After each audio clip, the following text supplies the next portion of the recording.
ఇది ఆయుర్వేదంది ఒకటి తయారు చేస్తున్నాను.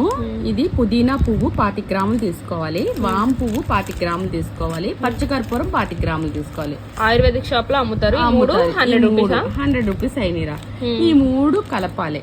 దీంట్లో కలుపు. వాటర్ వేయాలా? వాటర్ ఇంకా వాటర్ వేయకూడదు. మరి అసలు ఆయిల్ కింద తయారైపోతుంది. ఈ 3 వేసి ఒక దాంట్లో 10 నిమిషాలు ఉంచితే చాలు. దానికి ఆయిల్ రెడీ అయిపోయినట్టుగా చక్కగా రిలీఫ్ ఉంటదేమో మంచిగా కదా. మంచిగా ఇగో దీంట్లో వేస్తున్నాను చూడు. పుదీనా పువ్వు వేసేసాను ఇప్పుడు మొత్తం. 10 నిమిషాల్లో మనకు రెడీ అయిపోద్దా?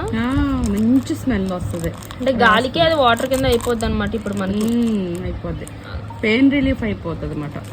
అది ఈ 3 ఒక దాంట్లో వేసుకుంటే బాగుంటది. గాజు సీసాలనే స్టోర్ చేసుకోవాలన్నమాట. ఎక్కడ పెయిన్ ఉన్నా మనకి రిలీఫ్ ఉంటుంది, రిలీఫ్ అయిపోతుంది, చక్కగా రిలీఫ్ అవుతుంది. వామ్ పువ్వు, పుదీనా పువ్వు, పచ్చకర్పూరం ఈ 3 వేసేసుకోవాలి. ఒక దాంట్లో గాజు సీసా స్టోర్ చేసుకోవాలన్నమాట. మనకి గాజు సీసా ఎక్కడ పెయిన్ ఉంటే అక్కడ మా రాసుకుంటే జండు బామ్ బదులు ఇది బెస్ట్.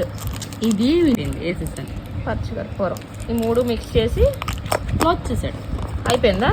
అంతే, మనకి రెడీ అయిపోతుంది. ఇది ఆఫ్టర్ ఒక 10 మినిట్స్ తర్వాత లిక్విడ్ అయిపోతుంది. ఇప్పుడే లిక్విడ్ లాగా అయిపోయింది. జస్ట్ ఒక 3 మినిట్స్ అయింది. ఇలా ఒక ఆయిల్ లెక్క అయిపోయింది. ఇది చాలా ఘాటు ఉంటుంది, పిల్లలకి రాయొద్దు. ఓన్లీ మనం రాసుకుంటే పెద్దవాళ్ళు సరిపోతుంది. జండు బామ్ యూజ్ చేసేవాళ్ళు, నైట్ నిద్ర బట్టలు రిలీఫ్ ఉండాలనుకున్న వాళ్ళకి ఇది చాలా బెస్ట్ మెడిసిన్ అనమాట.